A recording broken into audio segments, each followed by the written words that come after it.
Halo Sobat Pintar, kalian pernah nggak kesulitan ketika mau membuktikan suatu pernyataan matematika?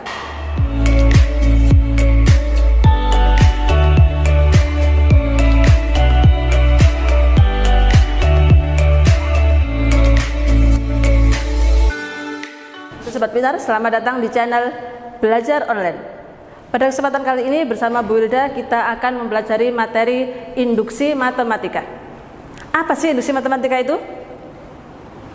Induksi matematika adalah suatu metode yang kita gunakan untuk membuktikan suatu pernyataan matematika. Biasanya di sini fokus pada yang berhubungan dengan bilangan asli. Perhatikan ya, di sini adalah pembuktian, bukan menemukan suatu formula. Sekarang kita perhatikan pernyataan berikut.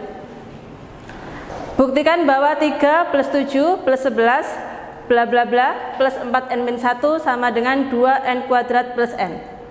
Biasanya kita akan langsung membuktikan dengan cara mengecek atau memasukkan suatu nilai tertentu, apakah betul atau salah. Misal, kita masukkan n sama dengan 1, sehingga 4n-1 sama dengan 2 kali 1 kuadrat plus 1. Perhatikan ruas kanan dan ruas kiri. Ruas kanan 3, ruas kiri juga 3, sehingga pernyataan 1 bernilai benar. Lanjut kita coba untuk n sama dengan 2. Kita masukkan 3 plus 7, berarti sama dengan 10 ya. Sedangkan yang ruas sisinya adalah 2 kali 2 kuadrat plus 2, sama dengan 10 juga. Ruas kanan sama dengan ruas kiri, sehingga nilainya benar. Maka biasanya kita akan langsung menyimpulkan, oh pernyataan tersebut benar. Padahal pernyataan atau pembuktian dengan cara seperti itu salah, nak. Itu adalah tidak valid. Kenapa tidak valid? Ya, sekarang perhatikan dan ini wajib diingat. Suatu pernyataan itu akan bernilai benar jika pernyataan itu benar untuk semua ruang lingkup yang kita bicarakan. Harus berlaku keseluruhan, tidak boleh hanya berlaku pada kondisi tertentu saja, tanpa perkecualian, ya. Ditekankan di situ, harus berlaku secara global. Lalu contoh yang tadi itu hanya berlaku untuk titik 1 sama 2 saja. Tidak ada jaminan ketika titik sama dengan 5 atau 10 atau bahkan 100, pernyataan tersebut akan benar. Ya. Oleh karena itu kita tidak boleh menggunakan seperti tadi.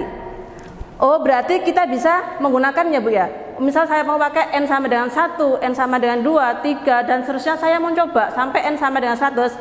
Wow, bisa kita bayangkan betapa lamanya dan betapa rumitnya. Yakinlah, matematika tidak serumit itu. Oke? Oleh karena itu diperlukan suatu konsep di sini. Konsep di sini adalah konsep induksi matematika. Dengan induksi matematika kita bisa mengurangi langkah-langkah yang rumit dan banyak tadi menjadi langkah yang simpel dan mudah, hanya butuh beberapa langkah. Oke? Sudah siap? Pertama, kita harus tahu bagaimana sih prinsip dari induksi matematika itu. Oke, perhatikan gambar berikut. Berikut adalah gambar domino yang disusun berjajar dengan suatu jarak yang sama. Ketika domino yang depan, yang paling ujung, saya jatuhkan ke arah domino yang lain, kira-kira apa yang akan terjadi? Ya, betul sekali. Ketika domino pertama akan kita jatuhkan ke domino yang kedua, maka domino yang kedua otomatis akan jatuh ke arah domino yang ketiga. Kira-kira apakah domino yang paling akhir, yang paling belakang itu juga akan jatuh? Iya. Karena berurutan ya, domino 1 jatuh ke domino 2, domino 2 ke domino 3, domino 3 ke 4 dan seterusnya sampai ke yang paling belakang. Jadi semua domino akan jatuh. Nah, ini adalah prinsip awal dari induksi matematika. Kita hanya perkenalkan pada beberapa bagian, tapi itu bisa mencakup semuanya. Perhatikan, semuanya jatuh tanpa pengecualian. Nah, itu ya, ketika kita bisa membuktikan berlaku untuk semuanya, itu baru dikatakan pembuktian yang valid. Oke. Nah, ilustrasi di atas bisa kita simpulkan atau kita tuliskan sebagai berikut. Prinsip induksi matematika. Misalkan saya punya PN, itu merupakan suatu pernyataan matematika di mana isinya adalah bilangan asli. Pernyataan PN bernilai benar jika memenuhi 2 langkah. Langkah yang pertama adalah langkah awal, yakni P1 benar. Maksudnya adalah ketika kita masukkan n sama dengan 1, pernyataan itu benar. Langkah 2, langkah induksi. Jika PK benar, maka PK plus 1 benar untuk setiap K bilangan asli. Jadi di sini adalah pertama kita asumsikan ketika N sama dengan K itu benar. Apa yang kita peroleh dari sini kita masukkan untuk membuktikan ketika N sama dengan K plus 1. Ya, ketika dua langkah ini dipenuhi, maka pernyataan tersebut dikatakan benar, sudah valid pembuktiannya. Tapi jika ada satu saja yang tidak dipenuhi, maka pernyataan itu salah atau tidak mempunyai nilai kebenaran. Bisa difahami? Kita lanjut ke contoh ya, supaya lebih paham ya. Oke, kita pakai contoh yang pertama tadi. Tunjukkan apakah pernyataan berikut 3 plus 7 plus 11 bla bla bla plus 4n-1 sama dengan 2n kuadrat plus n. Oke, yang pertama kita misalkan ya, bahwa PN-nya adalah 3 plus 7 plus 11 bla bla bla plus 4n-1 sama dengan 2n kuadrat plus n. Maka kita coba pakai langkah yang tadi. Langkah yang awal, kita ambil n sama dengan 1, kita masukkan. Maka setiap ada n kita ganti dengan angka 1, gitu ya. Oke, jadi 4 kali 1 dikurangi 1, ruas kanannya sama dengan 3. Kemudian kita masukkan ke ruas kirinya, 2 kali 1 kuadrat ditambah 1, nilainya juga 3. Karena ruas kanan sama dengan ruas kiri, maka pernyataan P1 bernilai benar. Oke, lanjut. Kita kedua, langkah induksi. Dalam langkah induksi ini, pertama kita akan mengasumsikan bahwa pernyataan tersebut benar untuk N sama dengan K. Kita masukkan ya ke PK-nya atau pernyataannya. PK sama dengan 3 plus 7 plus 11 bla bla bla plus 4K min 1. Ya, di sini nilainya K karena N-nya sudah diganti dengan K. Itu akan sama dengan 2K kuadrat plus K. Ini kita asumsikan benar. Ingat, kita asumsikan. Ya, kita anggap ini benar. Kenapa? Karena nanti ini kita akan gunakan untuk pembuktian di N sama dengan K plus 1. Selanjutnya akan ditunjukkan untuk N sama dengan K plus 1. Kita masukkan rumusnya. Jadi setiap ada N harus kita ganti dengan apa? Iya, kita ganti dengan K plus 1 ya. Perhatikan, PK plus 1, 3 plus 7 plus 11 plus 4K min 1 plus 4, N-nya kita ganti dengan K plus 1 min 1. Ini akan kita olah, kita operasikan dan harus sama dengan yang ruas kiri. Yang ruas kiri N-nya kita ganti dengan K plus 1 juga, sehingga 2 kali K plus 1 kuadrat plus K plus 1. Perhatikan pada yang digarisbawahi Bu Wilda. Dari asumsi di atas itu nilainya kan sama dengan 2K kuadrat plus K, sehingga langsung kita ganti dengan 2K kuadrat plus K. Kemudian kita operasikan plus 4K plus 4 min 1.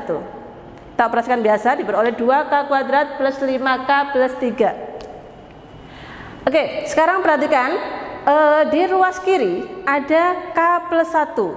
Kita harus merekayasa atau memodifikasi supaya ruas kanan harus sama dengan ruas kiri, gitu ya. Kita olah. Nah, di sini kita harus pandai-pandainya kita. Karena saya butuh K plus 1, maka saya harus mengubah 5K plus 3 menjadi apa? Menjadi 4K plus 2 plus K plus 1. Perhatikan, sudah ada K plus 1 di ruas kiri dan sudah ada K plus 1 di ruas kanan ya. Tinggal kita ubah yang depannya saja. 2K kuadrat plus 4K plus 2. Kita kalikan, kita keluarkan duanya ya. Nah, di situ kelihatan ada K kuadrat plus 2K plus 1. Kita tahu bahwa itu sama dengan K plus 1 kuadrat. Nah, sekarang perhatikan, ternyata ruas kanan dengan ruas kiri itu sama ya. Oke, berarti di sini kita simpulkan bahwa nilai untuk PK plus 1 adalah benar. Karena langkah awal benar, langkah induksi juga benar, maka bisa kita simpulkan bahwa pernyataan ini sudah terbukti benar dan ini valid. Mudah kan ya? Sudah dipahami? Oke. Sekarang permasalahannya, bagaimana kalau kita ingin menunjukkan bahwa suatu pernyataan tersebut salah? Kalau tadi di awal Bu Huda bilang, untuk menunjukkan bahwa suatu pernyataan itu benar, kita harus menunjukkan bahwa benar untuk semuanya tanpa terkecuali. Nah, sedangkan untuk menunjukkan bahwa dia salah, cukup hanya satu saja. Ketika ada satu yang tidak memenuhi, maka suatu pernyataan tersebut meskipun yang lain benar, tapi ada satu yang tidak memenuhi, maka dikatakan dia salah. Contoh, perhatikan. Saya punya 2 plus 4 plus 6 bla bla bla plus 2n itu sama dengan 2 kali n min 1 plus 2. Saya mau masukkan 1, maka nilai P1 nya 2. Sama ya, ruas kanan sama ruas kiri akan bernilai 2. Tapi ketika saya masukkan nilai n sama dengan 2, maka saya peroleh di ruas kanan P2 nya nilainya adalah 6. Tapi di ruas kiri berapa? Ternyata 4. Salah. Cukup hanya sampai di sini saja bisa kita simpulkan bahwa pernyataan itu adalah salah. Oke? Bisa paham? Oke. Sekarang untuk aplikasi dari induksi ini biasanya penerapannya ada pada penerapan bilangan atau baris bilangan, kemudian ada keterbagian dan ada ketaksamaan.